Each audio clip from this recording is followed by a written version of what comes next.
Hi hello everyone. So India shelter के third quarter के result आ गए हैं, तो उसी पे डिस्कशन करेंगे कैसे नंबर्स रहे कंपनी के एंड यहाँ से आएगा कैसा आउटलुक बनता है। प्लस इनका कॉन कॉल भी हुआ है तो उसके भी क्या मेजर हाईलाइट्स रहे उसको भी कवर करेंगे एंड देखेंगे पूरे हाउसिंग फाइनेंस स्पेस के अंदर कहाँ पे बेटर अपॉर्चुनिटी लगती है। सो इंडिया शेल्टर को लास्ट काफी सारे क्वार्टर से हम ट्रैक कर रहे हैं एंड हर एक क्वार्टर में हम देखते हैं कि कंपनी का लोन बुक का जो ग्रोथ है वो बाकी प्लेयर्स के कंपैरिजन में काफी अच्छा रहता है। प्लस मैनेजमेंट का भी गाइडेंस है कि नेक्स्ट कुछ ईयर्स के लिए हमारा जो लोन बुक का ग्रोथ है वो 35-36% की रेंज में रहेगा। दूसरा अगर आप देखोगे तो जैसे एसबीएफसी फाइनेंस के केस में है कि उनको ऑपरेटिंग लिवरेज मिल रहा है बिकॉज उनका कॉस्ट टू इनकम इंप्रूव हो रहा है, ओपेक्स टू एयूएम इंप्रूव हो रहा है। सेम इंडिया शेल्टर के साथ में भी है क्योंकि इस कंपनी के भी काफी सारे जो ब्रांचेस हैं वो 0 से 3 ईयर के रेंज में है। तो जैसे जैसे उन ब्रांचेस की मेच्योरिटी बढ़ेगी उनका प्रोडक्टिविटी बढ़ेगा, मतलब उनका फिक्स कॉस्ट तो सेम रहेगा लेकिन जो एयूएम इंक्रीज होगा उससे उसमें इनकम का फ्लो बढ़ेगा, तो वहां से इनको ऑपरेटिंग लिवरेज मिलने का चांस बढ़ जाता है अगर इनका एसेट क्वालिटी स्टेबल रहता है। सो ये सारे ग्रोथ लीवर्स है कंपनी के। प्लस स्टॉक का भी हम देखते हैं कि प्राइस टू बुक काफी कम है बाकी प्लेयर्स के कंपैरिजन में, जो कि एक री रेटिंग की अपॉर्चुनिटी दिखाता है। अब लास्ट एक दो क्वार्टर से अगर हम देखें तो इस कंपनी का एसेट क्वालिटी में थोड़ा थोड़ा चैलेंज आना स्टार्ट हुआ है। ग्रॉस एनपीए थोड़ा सा इंक्रीज हुआ है, 30+ डीपीडी का नंबर थोड़ा सा बढ़ा है। प्लस लास्ट क्वार्टर में मैनेजमेंट ने बताया कि इनका जो एमपी का लोकेशन है वहां पे जो बिजनेस है उसमें थोड़े से चैलेंजेस आए हैं बिकॉज इंटरनली जो इनका स्टाफ है, जो एक्सपीरियंस स्टाफ था इनका वहां पे जो कलेक्शन मैनेज करता था वो वहां पे एट्रिशन हुआ है, मतलब उन्होंने दूसरी कंपनीज को ज्वाइन किया है तो उसकी वजह से इनको कलेक्शन में थोड़ा सा प्रॉब्लम आना स्टार्ट हुआ है। अब इन सारी चीजों को पे हमको देखना है कि मैनेजमेंट ने इस क्वार्टर में परफॉर्मेंस कैसा दिखाया है एंड आगे का कैसा आउटलुक दिया है। सबसे पहले Q3 का रिजल्ट देखते हैं कंपनी का कि कंपनी के रिजल्ट कैसे आए हैं ओवरऑल इस क्वार्टर में। तो अगर आप कंपनी का लोन बुक का नंबर देखोगे 7600 करोड़ का लोन बुक का साइज है कंपनी का। एंड ये जितने भी इनके मेन कॉम्पिटिटर्स हैं, आवास, आधार, होम फर्स्ट, एप्टस वगैरह, इन सबके कंपैरिजन में सबसे छोटा प्लेयर है इंडिया शेल्टर। अब इस पे ग्रोथ कितना दिखाया है इन्होंने, 36% का, तो ग्रोथ का नंबर अगेन काफी अच्छा आया है। देन आरओए का नंबर भी बहुत अच्छा है, 5.5% का आरओए है। प्लस 100% सिक्योर्ड बुक है क्योंकि 60% जो लोन है इनका वो होम लोन होता है, 40% जो लोन है लैप है, लोन अगेंस्ट प्रॉपर्टी। तो पूरा 100% मॉर्गेज बुक है कंपनी का। देन Q3 का पर्टिकुलरली अगर हम देखें तो वाई वाई तो ग्रोथ अच्छी है ही लोन बुक में, प्लस 8% का ग्रोथ आया है इनके क्वार्टरली बेसिस पे। अब इसका क्या इंपॉर्टेंस है? बेसिकली मैनेजमेंट का जैसे हमने डिस्कस किया कि गाइडेंस है कि हम 30-35% के रेंज में अपने लोन बुक को ग्रो कर सकते हैं अगले कुछ सालों के लिए। तो उसमें इंपॉर्टेंट हो जाता है कि क्वार्टरली रन रेट क्या है ग्रोथ का आपके लोन बुक का। ये 8-9% का ग्रोथ अगर आपका रहता है क्वार्टर ऑन क्वार्टर बेसिस पे तो बहुत हाई चांस बढ़ जाता है कि वाई वाई बेसिस पे आप 30-35% की ग्रोथ को मेंटेन कर सकते हो। तो ये ग्रोथ इस एंगल से काफी अच्छा नंबर है। देन आरओई में काफी अच्छी इंप्रूवमेंट हमको देखने को मिली है। इनका आरओई का नंबर 15% क्रॉस कर चुका है। मैनेजमेंट ने काफी कॉन कॉल पहले गाइडेंस दिया था कि आप देखोगे हर एक क्वार्टर में हमारा आरओई का नंबर जो है वो इंप्रूव होता जाएगा। लास्ट क्वार्टर में इन्होंने गाइडेंस दिया कि 15 से 20 बेसिस पॉइंट का मिनिमम इंप्रूवमेंट हम एक्सपेक्ट करते हैं अपने आरओई के अंदर हर एक क्वार्टर में। वो ट्रेंड हमको दिख रहा है। 13-14% का इनका आरओई होता था, अब आप देख रहे हो 15% क्रॉस कर चुका है। एंड जनरली हम देखते हैं कि किसी भी बिजनेस में, चाहे वो कोई भी सेक्टर हो, अगर बिजनेस का ग्रोथ अच्छा है टॉप लाइन में और अगर उसका आरओई का नंबर इंप्रूव होता जा रहा है कॉन्स्टेंटली, तो बहुत प्रोबेबिलिटी बढ़ जाती है कि मार्केट उसके स्टॉक को री रेटिंग करेगा। देन पैट का नंबर अगर हम देखें तो अगेन 54% का ग्रोथ है, यहाँ पे ऑपरेटिंग लिवरेज मिलता हुआ हमको दिख रहा है। वही जो हमने रीजन डिस्कस किए कि इनका कॉस्ट टू इनकम इंप्रूव हो रहा है plus opex to AUM improve हो रहा है। वो इनके ऑपरेटिंग लिवरेज को मेजरली ड्राइव कर रहा है। जैसे आप इस क्वार्टर में भी देखोगे तो कंपनी का ओपेक्स टू एयूएम जो है वो 4.3% पे आ गया है। लास्ट ईयर ये 4.4% पे था। मैनेजमेंट का गाइडेंस भी लगभग इतना ही है कि 20 से 25 बेसिस पॉइंट का इंप्रूवमेंट आएगा हमारे ओपेक्स टू एयूएम के अंदर ईयरली बेसिस पे, तो वो हमको क्लियरली दिख रहा है कंपनी में। देन बाकी मॉडल वगैरह तो हमको पता ही है कंपनी का 91% जो ये लोन है वो Tier 2 Tier 3 सिटीज में देते हैं। And unlike other housing finance company जैसे होम फर्स्ट या आधार हैं जो सैलरीड कस्टमर्स को ज्यादा लोन देते हैं, ये कंपनी सेल्फ एम्प्लॉयड कस्टमर्स को ज्यादा लोन देती है। तो 74% जो इनका लोन बुक है वो सेल्फ एम्प्लॉयड कस्टमर्स की तरफ है। देन मैनेजमेंट टीम काफी स्ट्रांग है कंपनी की। हर आई मीन हर एक मैनेजमेंट को अगर आप देखोगे तो ऑलमोस्ट 15-20 ईयर्स का उनको एक्सपीरियंस है एंड काफी इंडिया की बड़ी बड़ी इंस्टीट्यूशंस के साथ में उन्होंने काम किया हुआ है पास्ट में। देन इस क्वार्टर का अगर हम परफॉर्मेंस देखें तो सबसे इंपॉर्टेंट है एसेट क्वालिटी का नंबर। अब आप देखोगे ग्रॉस एनपीए का वाई वाई लेवल पे तो स्टेबल है, लेकिन लास्ट 2-3 क्वार्टर से थोड़ा थोड़ा एनपीए बढ़ना इंक्रीज हुआ है। जैसे Q4 के बाद Q1 में एंड Q2 में कॉन्स्टेंटली कंपनी का एनपीए का नंबर ऊपर गया। अच्छी बात यह है कि इस क्वार्टर में एनपीए स्टेबल है। लास्ट क्वार्टर में भी 1.2% था, इस क्वार्टर में भी 1.2% है। 30 प्लस डीपीडी का नंबर अगर हम देखें, जो बहुत ज्यादा बढ़ गया कंपनी का लास्ट 2-3 क्वार्टर के अंदर, सो उसमें इस क्वार्टर में भी 10 बेसिस पॉइंट का इंक्रीज देखने को मिला है। मतलब नंबर ऑफ कस्टमर जो अपने 2 ईएमआईज को मिस कर रहे हैं, उसमें लास्ट 2-3 क्वार्टर में तो बहुत ज्यादा इंक्रीज देखने को मिला, इस क्वार्टर में 10 बेसिस पॉइंट का इंक्रीज देखने को मिला है। बट इसमें एक पॉजिटिव पॉइंट क्या आ जाता है कि कंपनी का कलेक्शन एफिशिएंसी स्टेबल है।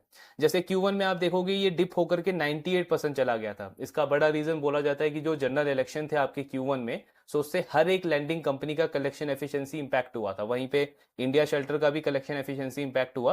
बट देन अच्छा चीज ये है कि सेकंड क्वार्टर थर्ड क्वार्टर में वापस से आप नॉर्मल लेवल पे आ गए, 99% के आसपास का इनका कलेक्शन एफिशिएंसी मेंटेन्ड है। ईल्ड अगर आप देखोगे इंडिया शेल्टर का, तो अगेन प्रोबेबली जो इनके मेन कॉम्पिटिटर्स हैं आधार, एप्टस वगैरह, इन सबके कंपैरिजन में सबसे बेटर ईल्ड है इंडिया शेल्टर का 14.9% के आसपास। बाकी सबके इनके कंपैरिजन में 1 से 2% ईल्ड कम है। उसका एक बड़ा रीजन ये है कि कंपनी टीयर 2 टीयर 3 सिटी पे ज्यादा फोकस करता है, एंड इनके मोस्टली जो कस्टमर्स हैं वो सेल्फ एम्प्लॉयड कस्टमर्स हैं, सो वो प्रोबेबली इनको हेल्प करता है बेटर ईल्ड चार्ज करने में। अब ये जो ईल्ड है ये वाई लेवल पे बढ़ा है आपका, और जो कॉस्ट ऑफ फंड है या कॉस्ट ऑफ बोरोइंग है कंपनी का, वो स्टेबल है। तो इससे क्या मतलब हुआ कि आपका स्प्रेड बढ़ जाएगा, आपका मार्जिन बढ़ जाएगा, क्योंकि जिस रेट पे मैं मार्केट से पैसा उठा रहा हूँ वो तो सेम है, लेकिन जो मैं कस्टमर को चार्ज कर रहा हूँ उसमें मैंने थोड़ा सा इंक्रीज किया, तो मेरे मार्जिन जो हैं वो बढ़ जाएंगे। लास्ट ईयर के अगर आप कंपैरिजन में देखोगे तो 10 बेसिस पॉइंट का इंक्रीज देखने को मिला है कंपनी के स्प्रेड के अंदर। देन इनके अगर आप ब्रांचेस वगैरह देखोगे तो क्या रीजन है जो जो कॉस्ट टू इनकम या फिर ओपेक्स टू एयूएम इनका इंप्रूव होने के चांसेस हैं, बिकॉज मोर देन 50% जो ब्रांचेस है कंपनी के वो 0 से 3 ईयर के रेंज में है। और आप देखोगे कि जो कंपनी के 3 साल या उससे ज्यादा पुराने ब्रांचेस हैं, उसमें कंपनी का पर ब्रांच का जो एयूएम है वो 43 करोड़ है। और अभी इन ब्रांचों में रन रेट क्या चल रहा है, 21 करोड़ से 6 करोड़ के रेंज में। सो ऑफ कोर्स जैसे जैसे इनकी मेच्योरिटी बढ़ती जाएगी, इन ब्रांचेस में एयूएम का नंबर बढ़ता जाएगा। अब एक ब्रांच को मैनेज करने का जो आपका कॉस्ट है वो तो ऑलमोस्ट फिक्स ही रहता है, रेंट हो, इलेक्ट्रिसिटी हो, एम्प्लॉयज की सैलरी वगैरह हो, वो इतनी ज्यादा इंक्रीज नहीं होती है। लेकिन क्योंकि इनमें आपका नंबर ऑफ जो एयूएम है वो इंक्रीज हो जाएगा सडनली 3 टाइम 4 टाइम, तो आप देखोगे कि कंपनी का कॉस्ट टू इनकम इंप्रूव होता जाएगा, एंड वहीं से ऑपरेटिंग लिवरेज इनका ड्राइव हो रहा है ओवरऑल। देन जैसा हमने स्टार्टिंग में भी डिस्कस किया था कि इंडिया शेल्टर का भी जो मॉडल है लैंडिंग का, वो एक डाइवर्सिफाइड लेंडर है। जैसे एसबीएफसी का 16-17 स्टेट्स के अंदर प्रेजेंस है, सो इस कंपनी की भी प्रेजेंस 15 स्टेट्स के अंदर है, एंड इन्होंने काफी अच्छे से इसको डाइवर्सिफाई करके रखा है। जैसे आप देखोगे कि कुछ टाइम पहले तक 41% जो लोन बुक है इनका वो राजस्थान से आता था, आज सिर्फ 31% है। सिमिलरली महाराष्ट्र से भी कंसंट्रेशन कम हुआ है, एमपी से भी कंसंट्रेशन काफी कम हुआ है, और यूपी में कंपनी ने कुछ टाइम पहले एंटर किया था तो यहाँ पे कंसंट्रेशन इंक्रीज हुआ है। तो काफी डाइवर्सिफाइड इन्होंने अपना लैंडिंग मॉडल रखा हुआ है। देन टिकट साइज अगर आप देखोगे तो एवरेज टिकट साइज इनका 10 लाख है, और मोस्टली जो ये कंपनी लोन देती है वो 5 से 10 लाख के बीच में देती है। 41% लोन कंपनी का इस पर्टिकुलर टिकट साइज के रेंज में जाता है। देन लास्टली पीएनएल अगर हम देखें कंपनी का, सो इनका आप देखोगे कि जो इंटरेस्ट इनकम है या नेट टोटल इनकम है, इसमें 47% की ग्रोथ है। क्यों?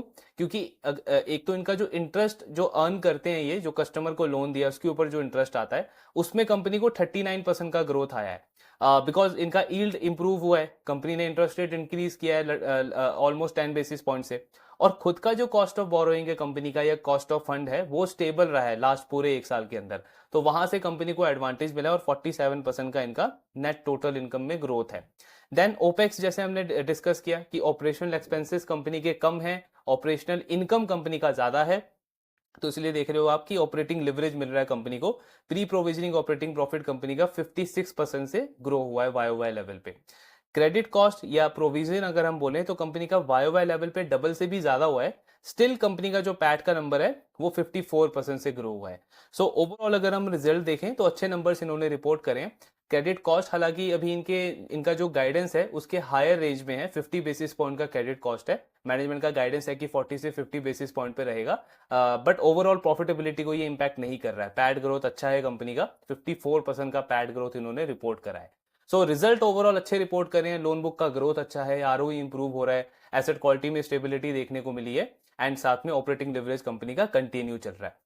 अब बात करते हैं कि कॉन कॉल के अंदर मैनेजमेंट ने किन चीजों पे बात करी। सो एक तो सबसे बड़ा पॉजिटिव की ग्रोथ गाइडेंस इन्होंने मेंटेन रखा है। मैनेजमेंट का कहना है कि 30 से 35% का जो हमारा गाइडेंस है ग्रोथ का, लोन बुक के ग्रोथ का, उसको हम मेंटेन रख रहे हैं एंड हमारा मानना है कि अगले कुछ सालों तक हमारा वो ग्रोथ कंटिन्यू रहेगा। अब अगर आप पूरी इंडस्ट्री को देखोगे तो इंडस्ट्री ग्रो कर रही है 15 से 17% पे। ये जो अफोर्डेबल हाउसिंग फाइनेंस इंडस्ट्री है, इसमें इंडिया शेल्टर क्यों उससे डबल या डबल से भी ज्यादा रेट पे ग्रो कर पा रहा है? तो एक तो सबसे बड़ा उसका रीजन बताया मैनेजमेंट ने कि लो बेस काफी लो है। जैसे बाकी प्लेयर्स है वो ऑलमोस्ट 20,000 करोड़ के लोन बुक पे ऑपरेट करते हैं, इस कंपनी का लोन बुक का साइज जो है वो हार्डली 7,600 करोड़ है। सो एक तो लो बेस इनको हेल्प कर रहा है। दूसरा कंपनी का कहना है कि हमने स्टार्टिंग में जो है वो डाइवर्सिफिकेशन पे फोकस किया, मतलब ज्यादा से ज्यादा स्टेट्स में अपने प्रेजेंस को इंक्रीज किया। आज के टाइम पे हमारा फोकस है कि उन स्टेट्स के अंदर हमको फर्दर पेनिट्रेशन करना है, मतलब डीपर लेवल पे और पेनिट्रेट करना है, मार्केट शेयर गेन करना है। तो डिस्ट्रीब्यूशन हमने पहले ही बिल्ड कर दिया, अब उस डिस्ट्रीब्यूशन का हमको एडवांटेज मिल रहा है। तो एक तो वो चीज हमको इस ग्रोथ को अचीव करने में हेल्प कर रहा है। तीसरा कंपनी का कहना है कि हमारी इन हाउस सोर्सिंग जो है वो 97% है।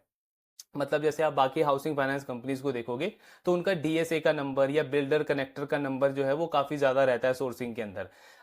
इंडिया शेल्टर की अगर हम बात करें तो 97-98% जो लोन ये सोर्सिंग करते हैं वो इन हाउस करते हैं। तो वो इनको दो चीजें पे एडवांटेज देता है। एक तो ग्रोथ पे अच्छा कंट्रोल आता है कंपनी का, कि जब इनको लगता है कि हमको ज्यादा ग्रो करना है तो थोड़ा सा ज्यादा एफर्ट ये कर सकते हैं, ज्यादा स्ट्रेच उस पर कर सकते हैं। दूसरा, कंपनी का प्राइसिंग पे भी अच्छा कंट्रोल रहता है, जो ईल्ड है उस पर अच्छा कंट्रोल रहता है। सो इसलिए कंपनी का ईल्ड आप देखते हो कि 14.9% के आसपास का ईल्ड है कंपनी का।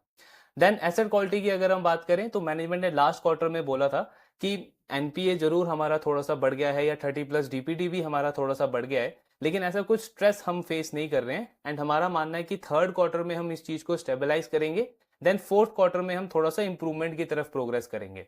इस गाइडेंस को मैनेजमेंट ने थर्ड क्वार्टर के अंदर मेंटेन रखा है। मैनेजमेंट का कहना है कि Q3 में अगर आप देखोगे तो ग्रॉस एनपीए हमारा बढ़ा नहीं है, सेम है 1.2%, 1.2%। 30+ डीपीडी जरूर बढ़ गया है 10 बेसिस पॉइंट से, लेकिन ये जो Q3 होता है वो जनरली सीजन ही ऐसा होता है लेंडिंग कंपनीज के लिए। इनका कहना है कि क्योंकि फेस्टिव सीजन होते हैं, हॉलीडेज होते हैं, तो बहुत बार ऐसा होता है कि हमारा स्टाफ थोड़ा सा कम लेवल पे ऑपरेट करता है, या फिर कस्टमर जो हैं वो ट्रैवलिंग मोड में होते हैं, उनके थोड़े से एक्सपेंसेस वगैरह थोड़े से बढ़ जाते हैं इस ड्यूरेशन में, तो एक आध ईएमआई उनकी थोड़ी सी मिस हो जाती है। बट ऐसा कोई स्ट्रेस हमको देखने को नहीं मिल रहा है जैसे मैक्रो लेवल पे हम माइक्रो फाइनेंस के अंदर देख रहे हैं। तो वो चीज कंपनी कह रही है। हाँ, कुछ ऐसे स्टेज जरूर हैं जहां पे इनके एक कस्टमर्स को थोड़ा थोड़ा इनकम में प्रॉब्लम देखने को मिला है, तो उसकी वजह से उनकी एक आध ईएमआई मिस हुई है। बट कोई स्ट्रेस वाला पार्ट ऐसा फील कंपनी नहीं कर रही है अपने एसेट क्वालिटी के अंदर जैसा माइक्रो फाइनेंस के अंदर चल रहा है। एंड मैनेजमेंट काफी कॉन्फिडेंट है कि फोर्थ क्वार्टर में ये चीजें और इंप्रूव हो जाएगी, बिकॉज इनका कहना है कि दिसंबर के कंपैरिजन में जनवरी में जो हमारा कलेक्शन का नंबर है या इंक्रीमेंटल जो ईएमआईज वगैरह मिस हुई है उसमें बहुत अच्छा इंप्रूवमेंट हमको देखने को मिला है दिसंबर के कंपैरिजन में। एंड अभी फरवरी मार्च में भी मैनेजमेंट कॉन्फिडेंट है कि ये ट्रेंड कंटिन्यू रहेगा। सो फोर्थ क्वार्टर में एसेट क्वालिटी में और इंप्रूवमेंट की एक्सपेक्टेशन है। तो एसेट क्वालिटी पे पॉजिटिव गाइडेंस दिया है इन्होंने। देन आरओई के गाइडेंस को भी इन्होंने मेंटेन रखा है कि ये कॉन्स्टेंटली इंप्रूव होता जाएगा 15 से 20 बेसिस पॉइंट का। ब्रांच एक्सपेंशन अगर आप देखो, सो अगेन सेम गाइडेंस है कि 40 से 45 ब्रांचेस हम हर एक फाइनेंशियल ईयर में ऐड करेंगे। इस 9 मंथ्स के अंदर इन्होंने 42 ब्रांचेस ऐड कर दी हैं, अभी 3 ब्रांचेस कंपनी और ऐड करेगी फोर्थ क्वार्टर के अंदर। तो गाइडेंस ओवरऑल काफी पॉजिटिव दिया है कंपनी ने। बाकी इंटरेस्ट रेट जो कट हुए हैं उसके ऊपर मैनेजमेंट का कहना है कि हमको देखना होगा कि बैंक्स का एमसीएलआर का जो रेट है उसका कैसा मोमेंटम रहता है आने वाले क्वार्टर्स में, क्योंकि अगर बैंक्स का जो कॉस्ट ऑफ बोरोइंग है, जो मार्केट से वो डिपॉजिट लेकर के आ रहे हैं कस्टमर्स का, अगर अभी भी उसमें उनको थोड़ा सा हायर रेट पे करना पड़ रहा है तो मे बी हमारा जो इंटरेस्ट रेट जो इंप्रूव होगा उसमें थोड़ा सा डिले हो सकता है। अदरवाइज आने वाले क्वार्टर्स में हमको इसमें थोड़ा सा इंप्रूवमेंट देखने को मिल सकता है। सो ये ओवरऑल गाइडेंस है कंपनी का। ग्रोथ गाइडेंस मेंटेन रखा है, एसेट क्वालिटी पे मैनेजमेंट कॉन्फिडेंट है, प्रॉफिटेबिलिटी की अगर हम बात करें तो ऑपरेटिंग लिवरेज कंटिन्यू रहने का चांस है। बाकी अगर आप डील देखोगे तो अभी भी काफी अच्छी लगती है। जब इनका रिजल्ट आया था तब तो स्टॉक का प्राइस टू बुक 3 से भी कम था, अभी थोड़ा सा मार्केट ने रिवॉर्ड किया है 4-5% का, बट अभी भी सिर्फ 3 का प्राइस टू बुक है। और आप बाकी प्लेयर्स को अगर आप देखोगे इस पूरे सेक्टर में, पूरी इंडस्ट्री में, चाहे वो आवास हो, आधार हो, होम फर्स्ट हो, सबका प्राइस टू बुक जो है वो 3.5 से लेकर के 4 के रेंज में, जबकि अगर हम उनका ग्रोथ रेट देखें तो काफी कम है compare to India Shelter. Home First है जो इंडिया शेल्टर के थोड़ा आसपास आता है ग्रोथ के पैरामीटर में, लेकिन होम फर्स्ट का भी प्राइस टू बुक जो है वो 4 के आसपास है, और इनका आरओई भी अच्छे से इंप्रूव हो रहा है। सो ये सारी चीजें हैं जो अगेन हमने पास्ट में बहुत बार डिस्कस करी है काफी सारे क्वार्टर्स में। तो बेस्ट डील, बेस्ट अपॉर्चुनिटी लगती है इंडिया शेल्टर के अंदर। री रेटिंग की अपॉर्चुनिटी अभी भी काफी अच्छी है। आई मीन अब पूरे स्पेस को अगर आप देखोगे तो आवाज को काफी ज्यादा डिस्कस किया जाता है, काफी ज्यादा पॉपुलर स्टॉक लगता है इस पूरे स्पेस के अंदर। प्रोबेबली जो पास्ट का सक्सेस रहा है उस कंपनी का, जो मार्केट ने एक टाइम पे उसको 8 का 9 का प्राइस टू बुक दिया है, और अभी अगर आप देखोगे तो अपने ऑल टाइम हाई से ऑलमोस्ट 50-60% नीचे लेवल पे वो स्टॉक ट्रेड करता है। सो मे बी रिटेलर्स का जैसा माइंडसेट रहता है कि जो स्टॉक नीचे है उस पर ज्यादा फोकस करना है, उस रीजन की वजह से उसकी पॉपुलैरिटी में भी इतनी ज्यादा है। बट अगर आप बिजनेस पॉइंट ऑफ व्यू से देखो तो उसका बिजनेस बहुत ज्यादा इंपैक्ट हुआ है लास्ट के कुछ सालों में। वो कंपनी एक टाइम पे 30-40% पे ग्रो करती थी, उसका पैट का ग्रोथ 45% रहता था, इसीलिए मार्केट उसको वो प्रीमियम वैल्यूएशन देता था। आज अगर आप देखोगे तो उसका ग्रोथ हार्डली 20% के आसपास है, पैट का ग्रोथ भी एवरेज है, जबकि ये बाकी जितने भी प्लेयर्स हैं, इवन एप्टस का अगर आप ग्रोथ देखो तो 30% के रेंज में है। होम फर्स्ट 32% से ग्रो कर रहा है, इंडिया शेल्टर 36% से ग्रो कर रहा है। इन सबका आरओई का नंबर भी बहुत अच्छा है कंपेयर टू आवाज फाइनेंशियल। सो यहाँ पे आवाज का जो 3.5 का प्राइस टू बुक है, जो कि इंडिया शेल्टर से भी काफी ज्यादा है, वो ऑफ कोर्स मतलब कोई अपॉर्चुनिटी दिखाता नहीं है, कोई इंटरेस्ट डेवलप नहीं करता है। बिकॉज मेरे पास एक ऐसा प्लेयर है जो उससे बहुत हाई पेस पे ग्रो कर रहा है, उसका एसेट क्वालिटी स्टेबल है, एंड उसका आरओई नंबर कॉन्स्टेंटली इंप्रूव हो रहा है। और उसका वैल्यूएशन काफी सस्ता है। मेरे लिए री रेटिंग की अपॉर्चुनिटी यहाँ पे ज्यादा है। तो वही पॉइंट है कि बिजनेस के परफॉर्मेंस पे हमको ज्यादा फोकस करना है कि रेदर देन स्टॉक प्राइस में क्या मूवमेंट हो रहा है। तो उस पॉइंट ऑफ व्यू से देखें तो अच्छी डील लगती है अभी भी। बाकी कौन कौन इनका डिटेल में कवर कर लेंगे, आपका जो भी डाउट्स है शेयर प्लीज शेयर करिए। Thank you very much.